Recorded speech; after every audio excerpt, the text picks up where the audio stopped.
My name is Sharon, and at 34 years old, my father handed my sister the company I built. I walked away, joined our biggest client, and watched the firm that ignored me collapse without me. If you have ever felt betrayed by the people who should have been your biggest supporters, let me know where you are watching from. For 14 years, I worked for Matthews Commercial Construction, my family's firm. I began as a worker during summer breaks when I was 22, learned estimating in college, and finally became the operations manager after graduating with an engineering degree. Clara had been living her life in New York, following a marketing profession and taking infrequent vacations, whilst I had been here developing, growing, and sacrificing. Sharon, my father's voice cut through my thoughts. Did you hear what I said? I blinked, concentrating on the three faces that had turned toward me. Sorry, what? I said. This doesn't change your position with the company. You'll still be operations manager. Dad's tone was comforting, as if he was doing me a favor.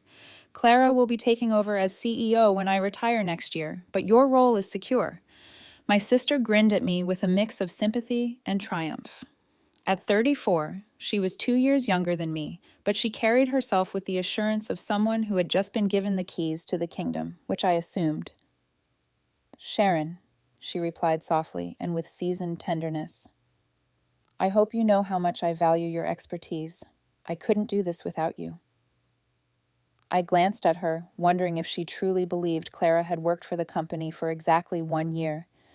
1 year versus 14 years. Why? The query slipped out before I could stop it. Why Clara, and not me? The room went silent. Logan became really interested in organizing his briefcase. My mother's smile tightened. Dad cleared his throat. Sharon, we've discussed this. Clara has the vision for where the company needs to go. She's better with people. The clients love her. You're brilliant with operations, with the technical side, but I'm not CEO material, I concluded for him. That's not what I'm saying, he answered, but his gaze wandered away from me. Mom stepped forward. Darling, you're a crucial part of the company. You can still help from behind the scenes.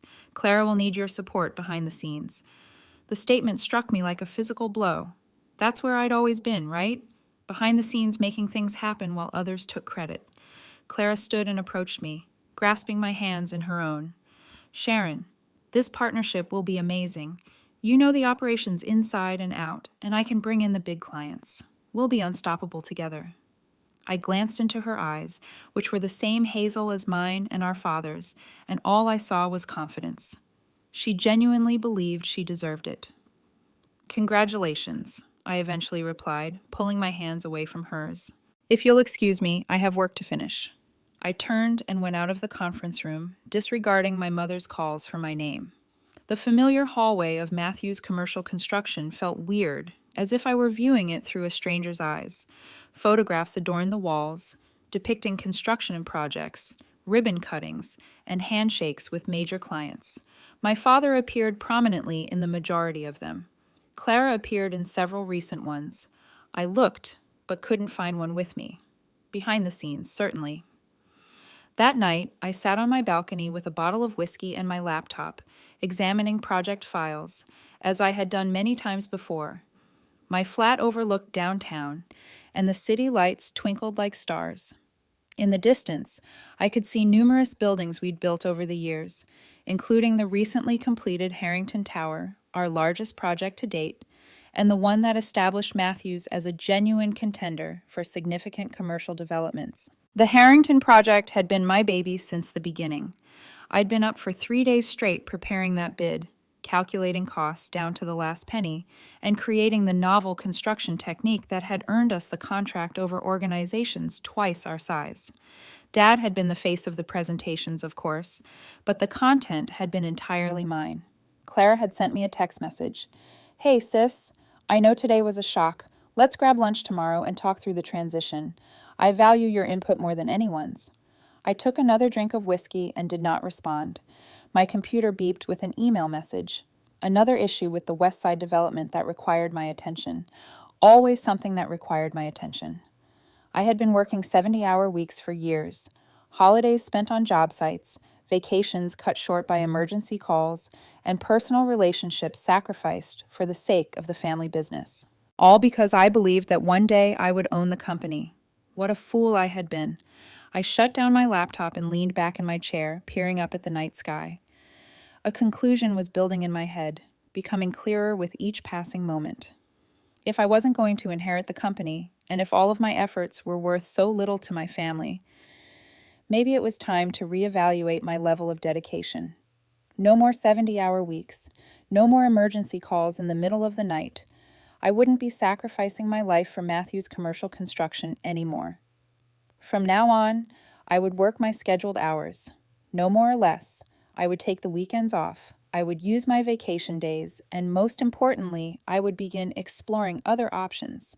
The concept should have scared me. Instead, it felt like freedom. The next morning, I arrived at the workplace at 8 a.m., sharp. Almost an hour later than my typical start time. Several employees did double takes when I walked through the front entrance, coffee in hand. "Everything okay, Sharon?" inquired Grace, our receptionist, who had been with the company longer than I had. "Never better," I said, smiling. "Beautiful morning, isn't it?" My office was already vibrating with messages. 4 voicemails from superintendents on various job sites, 16 emails designated as urgent, and 3 project managers standing outside my door. I greeted the project managers, listened to their issues, and gave them clear, unambiguous advice in 40 minutes. No hand-holding, no assuming their troubles as my own, simply easy management. Clara appeared at my doorstep at midday. "Ready for lunch?" "Can't today," I responded, staring at my computer. "I've got plans." She paused. "Oh, I thought we were going to discuss the transition." "Nothing to discuss. You're the heir." "I'm operations, business as usual," I said. "Sharon," she said, using the cajoling tone she'd honed since childhood, which generally got her what she wanted. "Don't be like this." I eventually looked up at her. "Like what? I'm doing my job, Clara. Exactly my job. Nothing more, nothing less." She scowled and studied me. "Dad remarked that you hadn't returned his calls." "I've been busy." "Too busy for the Westridge bid." "He claimed you were meant to examine the final statistics, but you haven't sent them." I slumped back in my chair. "That wasn't in my calendar for this week. If it's urgent, I can look at it next week." "Next week, Sharon. The bid is due Friday." "Then someone should have put it on my schedule with adequate time for review." I moved my attention back to my computer. "I'm sure you can handle it, though. You're better with clients, after all." The hush between us lasted until Clara eventually spoke, her voice tense. "Fine. I'll tell Dad you're unavailable." "You do that." After she had departed, I sat back and took a long breath. A part of me felt guilty. I'd never shied away from responsibilities. Yet, a huge part of me felt a sense of grim satisfaction. Allow them to witness what happened when I quit working myself to death for a company that would never be mine. At exactly 5 p.m., I turned off my computer, collected my belongings, and walked out of the office. I did not check for any last-minute emergencies. I didn't do my customary rounds to make sure everything was ready for the next day. I just departed. The freedom was intoxicating. The Westridge bid was sent out without my assessment. We lost to a competitor by a short margin due to an error in the materials estimation that I would have noticed right away. My father summoned me to his office the following Monday. "What the hell is going on with you?" he asked, his cheeks heated with rage. "We lost Westridge because of a rookie mistake in the bid." I sat peacefully across from him. "That's unfortunate." "Unfortunate? We've been courting Westridge for 4 years. This was our chance to break into the healthcare sector." "I believe Clara was handling that bid," I responded evenly. "You know she doesn't have your eye for the technical details yet," he said with frustration. "She needed your expertise on this." And if someone had scheduled time for me to review it properly, I would have provided that expertise during business hours. Dad's eyes narrowed. "What's that supposed to mean?" "It means I'm no longer available 24/7. I work from 8 Honig to 5 Hunk Monday through Friday. I take lunch breaks. I go home on time. I don't check emails on weekends." "Since when?" since you made it clear that my 14 years of sacrifice for this company meant nothing in terms of succession.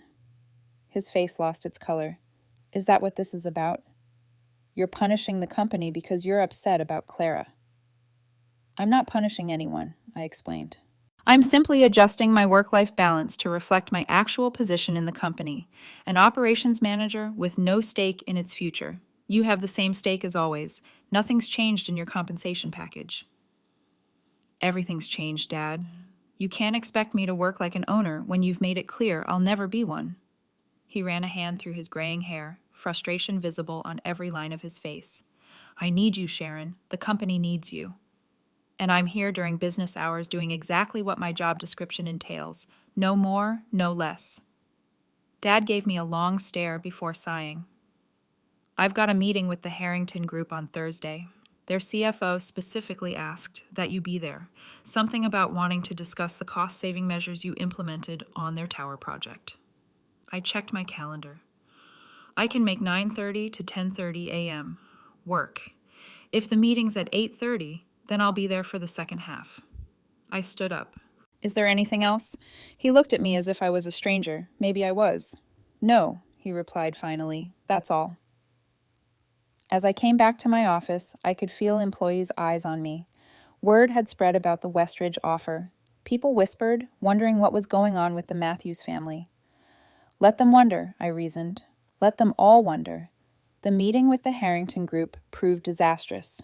I came about 9:30 a.m. as planned. I slipped into the meeting room and quietly apologized for my delay. My father gave me a look that could have frozen hell, while Clara simply looked perplexed. The Harrington executives, Alexander Pierce and his executive team, were studying financial predictions for their next venture. Ah, Sharon, Alexander remarked as he recognized me. Just the woman we need. We were discussing the implementation of that modular approach you pioneered on our tower project. We'd like to use a similar method for the new development, but with some modifications. And for the next hour, I was completely involved, answering questions, sharing insights, and making enhancements to their planned changes. This was the aspect of my career that I actually enjoyed, solving complicated challenges, devising new techniques, and adding value. Alexander called me aside after the meeting ended. I was worried when you weren't here at the start, he told me. Frankly, your father and sister seemed a bit out of their depth on the technical side. Clara is still learning the business, I explained tactfully. So I gathered, he murmured with sharp eyes. Your father mentioned she'll be taking over as CEO. Interesting choice. I said nothing, which appeared to tell Alexander all he needed to know. Well, he says, I want you to know that Matthews got the Harrington account because of you, Sharon. Your expertise, your creativity, your attention to detail. I hope that doesn't change, regardless of the company's internal arrangements. I appreciate that, Alexander. He gave me his card. If you ever decide to make a change, give me a call. We're always looking for talent like yours. I nodded as I pocketed the card. Thanks. As Alexander and his colleagues left, my father approached, his look a mix of relief and resentment. You saved that meeting, he said reluctantly. I did my job, I told him. Where were you for the first hour? I told you I could only make it from 9:30 to 10:30. I had other commitments. Dad's jaws tightened. What commitment could possibly be more important than the Harrington Group? My life? I answered simply. Now, if you'll excuse me, I have work to finish before the end of the day. As I went away, I heard Clara question our father. What's going on with her? His furious response was, I don't know, but she needs to snap out of it before she costs us everything. I smiled to myself. They still didn't understand it. They assumed I was having a temper tantrum and would ultimately grow out of it. They had no idea I was already working on my resume and reaching out to industry contacts. I had no idea Alexander Pierce's card was not the first such offer I'd received over the years. It was simply the first one I was seriously contemplating. Let Clara handle it, I reasoned. She is the heir after all. A week later, chaos broke unleashed. I was examining superintendent reports when my father stormed into my office, his face ashen. Harrington just called, he stated without elaborating. They're reconsidering their future projects with us.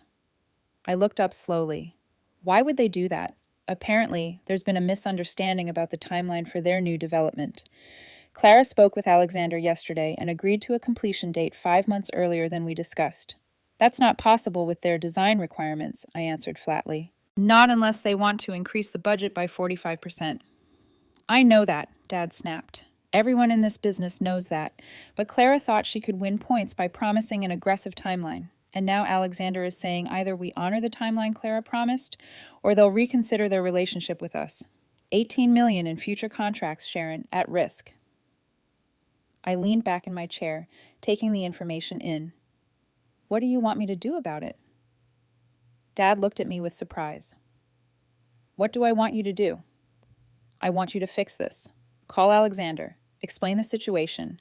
Work out a compromise. He respects you. That sounds like a CEO problem, I responded. Or an heir problem, not an operations manager problem. Sharon, for God's sake, this isn't the time for your attitude. The company is at stake. The company that will never be mine, I told him. The company you've made clear belongs to Clara's future, not mine. So, let Clara handle it. She's the heir, right? In a fit of rage, my father's face regained its color. Is that what this is about? You're willing to let our biggest client walk away because your feelings are hurt. My feelings aren't hurt, Dad. I've simply adjusted my investment in this company to match its investment in me. He ran his hands through his hair, frustrated. What do you want? A title? Fine. We'll make you co-CEO with Clara. No, I replied gently. I don't want a consolation prize. What I wanted was for my 14 years of sacrifice to mean something. What I wanted was for you to see my value before you were in crisis. Now it's too late. Dad's expression turned from angry to fearful. You can't mean that. This is your family, your legacy. No, I corrected him. It's Clara's legacy now. You made that decision, not me. He opened his mouth to answer, but his phone rang. He looked at the screen and cursed. It's Alexander. I have to take this. Good luck, I replied, returning to my work. Dad paused in the doorway, appearing bewildered in a way I hadn't seen before. Then he answered the phone and was gone. I sat in the solitude of my office, a peculiar emptiness forming within me. I should have felt vindicated as my predictions came true so swiftly. Instead, I felt hollow. This company had dominated my life for so long. Watching it falter should have hurt even more than it did. Perhaps I had already detached myself from Matthew's construction. Maybe it was a good thing. The Harrington crisis was only the beginning. Over the next month, 3 more significant contracts failed due to client management errors. Clara, despite her apparent people talents, was drowning. She did not comprehend the technological limits that influenced our pricing and timelines. She made promises that our teams could not keep. She prioritized acquiring new clients over maintaining old ones. Meanwhile, I delivered exactly what I promised. No more, no less than my position required. I efficiently managed activities during business hours. I did not attend nighttime client dinners. I didn't work weekends to save failing projects. I did not provide remedies to problems that were not directly under my scope. I watched the catastrophe unfold with detached curiosity, as if watching a slow-motion car collision from a safe distance. My mother showed up at my apartment on a Sunday afternoon, which she had never done before. When I answered the door, the worry lines around her eyes were the deepest I'd ever seen them. "May I come in?" she inquired. I moved aside and gestured for her to enter. My apartment was sparsely furnished. I hadn't spent much time here before because I was constantly working. Now that I had recaptured my evenings and weekends, I was beginning to make it feel more like home. One wall was lined with new bookcases, each with engineering literature and novels I'd been meaning to read for years. A half-finished model of the Harrington Tower was on my dining table. Mom spotted it right away. "You're building a model of the tower?" "Just a hobby," I replied with a shrug. "Something to do with my free time." She ran her fingers over the table's edge, avoiding my gaze. "Your father is worried sick. The company is in trouble, Sharon." "I'm aware." "Clara is trying her best, but she's not qualified to run a construction company," I said to her. "She never was." Mom's eyes blazed. "That's not fair. She has other strengths." "Being your favorite isn't a business qualification, Mom." She recoiled like if I had slapped her. Is that what you think? That we favored Clara? Didn't you? You gave her the company despite her having no relevant experience or demonstrated commitment. What would you call that? Mom slumped onto my couch, suddenly looking 64 years old. Your father thought, she could bring fresh perspectives, new ideas, and you were so good at the operational side. So good you took me for granted, I remarked quietly. So reliable. You assumed I'd always be there, working myself to death for a company that would never be mine. The company has always been yours too, Sharon. I laughed without humor. No, it hasn't. And now you're here because you're finally realizing what that means. Mom's eyes flooded with tears. Your father wants to talk to you. Really? Talk about the future, about your role. Will you meet with him? I pondered denying, but realized I didn't have the heart for it. Regardless, they were still my parents. When? Tomorrow evening. Dinner at the house. She stood, went toward the door, and then hesitated. He's not sleeping, Sharon. None of this is easy for him. It's not easy for me either, I explained. The difference is I've had 14 years to get used to disappointment. After she departed, I went to my Harrington Tower model and meticulously glued tiny pieces together, ensuring that each component was correctly placed and each connection secure. If only real life could be created with such accuracy. I got to my parents' house at exactly 6:30 p.m. the following evening. The traditional Georgian-style house looked the same as always, scrupulously kept and imposingly elegant. I grew up in this house and had spent many holidays and family dinners there. It seemed like I was attending a museum about my past life. My mother answered the door with relief on her face. You came? I said I would. She took me into the dining room where my father and Clara were already sitting. Clara looked up with a peculiar smile and black rings under her eyes. Dad stood there as I entered, his expression unreadable. Sharon, he said, holding out his hand. Thank you for coming. I shook his hand briefly before taking my seat across from Clara. The table was set with Mom's finest china and crystal, reserved for special occasions, a peace offering, perhaps. Dinner was a stressful affair. We made stilted small chat about the weather, my mother's garden, and anything except the company. After the dessert plates were cleaned, my father cleared his throat. I think we should discuss the situation at Matthew's Construction, he told me. What situation is that? I inquired, though we were all aware. Dad's jaws tightened. We've lost 3 significant contracts in 6 weeks. The Harrington Group has threatened to cut their future projects with us. Subcontractors are concerned about our stability. The dilemma, Sharon, is that the firm your grandfather started, which I helped build into what it is today, is in serious risk of failing. And you think that's my fault? I think you could help prevent it if you wanted to, he said evenly. Clara leaned forwards. Sharon, I know I messed up. I'm in over my head, and I can admit that, but this is our family legacy. Please don't let it fall apart because you're angry with us. I watched my sister's face, noting her real grief and newfound humility. It's not about anger, Clara. It's about value, about recognition. We recognize your value, Dad emphasized. That's why we're here. We need you back, fully committed. On what terms? Dad exchanged glances with my mother. Equal partnership with Clara. Co-CEOs with a clear division of responsibilities. You handle operations, technical oversight, and project management. She handles business development, client relations, marketing, and succession. I pressed. What happens when you fully retire? The 2 of you will share ownership, 60-40. I sat back and considered the proposition. It was more than I had anticipated, a full reversal of their previous decision, but it seemed hollow. This was not a recognition of my worth. It was a panicked reaction to a situation. Why the change of heart? I inquired. 8 weeks ago, Clara was the clear heir. What's different now, besides the company being in trouble? Dad's expression tightened. You want me to say I was wrong? Fine, I was wrong. I underestimated how crucial your specific expertise is to the company's success. I overestimated how quickly Clara could learn the business. I made a mistake in judgment. Is that what you need to hear? David, my mother said, resting her hand on his arm. I shook my head slowly. What I needed was for you to see my value before the crisis, to recognize my 14 years of dedication before everything started falling apart, to choose me because I earned it, not because you're desperate. So what are you saying? Father demanded. You'll let the company fail out of pride? No, I responded. I'm saying I'm done working for Matthews Construction. The hush that ensued was absolute. Clara's face wrinkled. Mom's hand rose to her mouth. Dad simply gazed, incredulity engraved on every line of his face.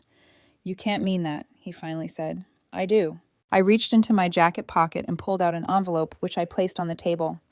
My formal resignation, effective 3 weeks from today.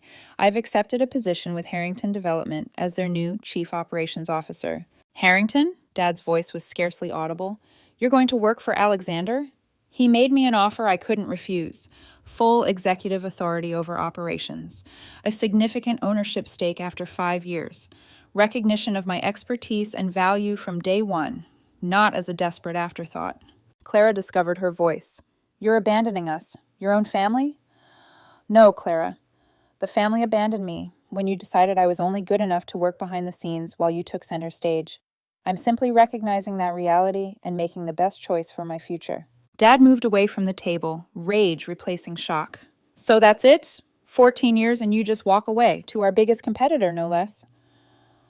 I gave Matthews Construction 14 years of my life, Dad. 70-hour weeks, holidays, weekends, personal sacrifices you can't even imagine. And when it came time to decide the future of the company, you didn't even consider me. You just assumed I'd keep working myself to death to support Clara's inheritance. We've offered to fix that mistake, Mom said. Equal partnership, equal ownership.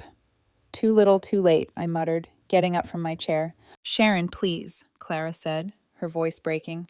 We can work this out. The company needs you. I need you. I glanced at my sister intently. The golden child, the favorite, always the focus of attention.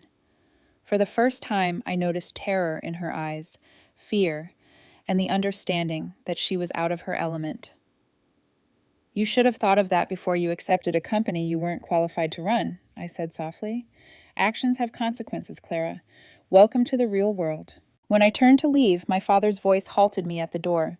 If you walk out now, don't expect to be welcomed back, he added, his voice full of sorrow. You're choosing to become our competitor. There's no coming back from that. I halted, resting my hand on the doorframe. I'm not your enemy, Dad. I'm just not your safety net anymore. You made your choice, and now I've made mine. The drive home felt weird. I felt lighter than I had in years, as if a burden I had carried for so long had finally been lifted.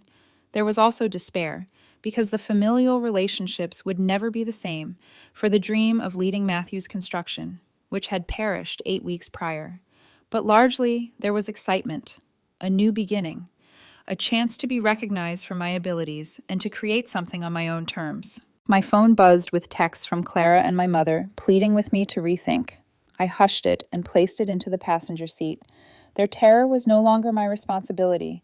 I was finally free after 14 years. My 3-week notice period was, to put it mildly, painful. My father rarely spoke to me, only interacting via harsh emails when absolutely required. Clara swung between anguished appeals and chilly stillness. The office was buzzing with rumors and curiosity. I worked hard to document all of my processes to ensure a smooth transition for whoever took over my responsibilities. Despite everything, I did not want Matthews Construction's employees to suffer as a result of my family's faults. Many of them had been with the company for years, and they deserved better than to become casualties in a family power struggle. Grace prepared a modest farewell gathering for me on my last day. The majority of the staff attended, but my family was notably absent. Longtime colleagues exchanged handshakes, best wishes, and even a few tears. I committed to stay in touch, understanding that certain friendships would survive the move while others would not. As I was packing the last of my personal belongings into a box, my father stepped in the doorway to my office. I thought you'd be gone by now, he remarked, his tone deliberately bland. Just finishing up. I shut the box and faced him. Was there something you needed? He walked carefully inside the room, glancing around at the now bare walls that had once displayed my engineering degrees and project images. The Harrington Group officially notified us they won't be pursuing additional projects with us. I'm sorry to hear that. Are you? His gaze met mine, probing. I nodded. Alexander made it clear they're following me to my new position. He nodded slowly, as if he had anticipated this response but hoped for something different. You always were a woman of your word. That's something I always admired about you. He extended his hand. After a few seconds of hesitation, I shook it. Good luck, Sharon. I mean that. Thank you. I wish the same for Matthew's construction. As he turned to leave, he stopped in the doorway. The door isn't closed forever. If things don't work out at Harrington, if you ever want to come home. This isn't my home anymore, Dad. You made sure of that. He flinched slightly and nodded in response. Goodbye, daughter. Goodbye, Dad. After he departed, I stood in the empty office for a long time, memories flooding through me.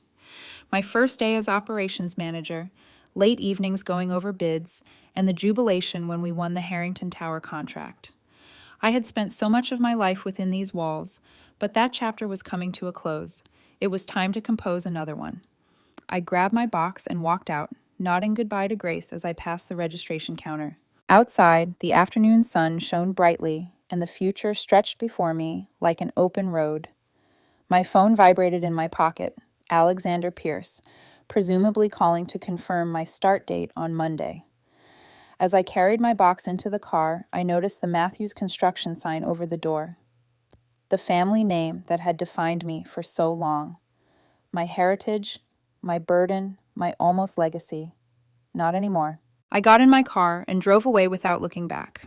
I was no longer playing a supporting role in my own story, no longer taken for granted but valued for who I am and what I can achieve. It was not the ending I had envisioned for myself. It was better, a start of my own making. Let Clara handle Matthew's construction. She was the heir after all, but I was finally free. 8 months later, I stood in Alexander Pierce's office, overlooking the metropolitan skyline. The Harrington Tower glittered in the afternoon sun, a tribute to what I could achieve when my abilities were recognized. The board approved the expansion plan, Alexander explained, sliding a document across his desk. They were particularly impressed with your efficiency projections. We're greenlit for the West Coast offices. I leaned over the records, a sensation of accomplishment filling my heart. In half a year, I had revolutionized Harrington's operations, streamlining processes and implementing innovations that raised profitability by about 25%. That's great news, I said. When do we break ground? Next month, and they want you to oversee the initial setup personally. Alexander sat back in his chair and studied me. You've exceeded every expectation, Sharon. I knew you were good, but this, he pointed to the performance reports on his desk. This is exceptional. Thank you for the opportunity to prove it. No need for thanks. In business, recognizing talent is just good sense. He hesitated, his expression becoming intrigued. Have you heard from your family lately? The question took me off guard. I had managed to avoid thinking about Matthew's construction, my parents, or Clara for weeks at a time. Not directly, no. I heard through the grapevine that they're struggling. Lost the Westmore project to Klein and Associates last week. I nodded, experiencing a complex combination of emotions. Satisfaction, definitely, but also a small tinge of sorrow. Not for my decision to leave, never, but for the shattered family relationships that resulted from it. They made their bed, I finally said. Alexander nodded carefully. Indeed, they did. Still, family is complicated. Alexander's remarks stuck with me as I drove home that evening. Family was complicated. Despite everything, there were times when I missed Sunday dinners at my parents' house. The easy conversation with Clara before business intervened, the sensation of belonging to something larger than my own existence. My phone rang through the car speakers, a number I didn't know. Hello? Sharon, it's Grace. From Matthews, your former receptionist. Grace, good to hear from you. How are you? I'm fine, but... She paused. I thought you should know. Your father had a heart attack last night. The earth appeared to tilt on its axis. Is he... He's stable in the hospital. They're saying it was stress-related. Her voice softened. The company's in trouble, Sharon. Real trouble. Your sister is in over her head, and your father's been working himself to the bone trying to keep things afloat. Why are you telling me this, Grace? Because despite everything, they're your family. And because there are 45 families who depend on Matthew's construction for their livelihoods. Good people who had nothing to do with how you were treated. After we hung up, I sat in my car watching the sunset paint the sky with orange and pink. 8 months ago, I left Matthew's construction without looking back, resolved to establish myself somewhere. I'd exceeded my greatest aspirations. I had nothing more to prove. Not to my parents, not to Clara, not even to myself. Perhaps that is why, for the first time since leaving, I allowed myself to seriously consider what was going on at my family's company. Not with satisfaction for their difficulties, but with an objective assessment of the circumstance. Matthew's construction was failing. My father was in the hospital. Dozens of families faced an uncertain future. And while none of that was my duty, and I'd earned the right to say, let Clara handle it, I discovered I couldn't simply ignore it. Not because I owed anything to my family, not because I forgot about their betrayal, but the betrayal no longer defined me. I'd moved on, established a new life, and demonstrated my value. I was no longer pained. I was acting from a position of strength. I picked up the phone and dialed Clara's number. It rang 3 times before she responded, her voice thin and exhausted. Sharon, is that you? It's me. Grace called about Dad. How is he? Stable, she said, sounding fatigued. The doctors say he needs to reduce his stress levels dramatically, and the company, she paused. It's bad. We're going to lose the Miller contract next week unless we can somehow cut costs by 12%. 3 project managers have quit. Suppliers are demanding payment up front because they've heard rumors we're going under. Her voice crackled. I don't know what to do, Sharon. I'm in so far over my head. 8 months ago, such remarks would have made me feel vindicated. Now they made me sad. I'm headed to the hospital, I finally said. We should talk about Dad, about the company, about options for everyone involved. You do that after everything? I reflected on Alexander's statements about family being complicated, the thrill of proving myself at Harrington, and the 45 families who relied on Matthew's construction. I'm not making any promises, I explained gently. But yes, I'll come talk. As I got back on the road, I realized something essential. True freedom meant more than merely fleeing the past or proving one's value. It was about choosing your path ahead from a position of strength on your own terms. It may even be necessary to circle back at times, not back where you started, but somewhere new, built on the old. I wasn't sure what would emerge from my chat with Clara. Maybe nothing. Perhaps a consultancy agreement could assist stabilize the company. Maybe something else entirely. What I did know was that whatever occurred next would be my decision, made not out of desperation or obligation, but with the confidence of someone who knew exactly what she was worth. And that, more than anything else, was the actual victory, living well on my own terms, with the freedom to pick my own way ahead.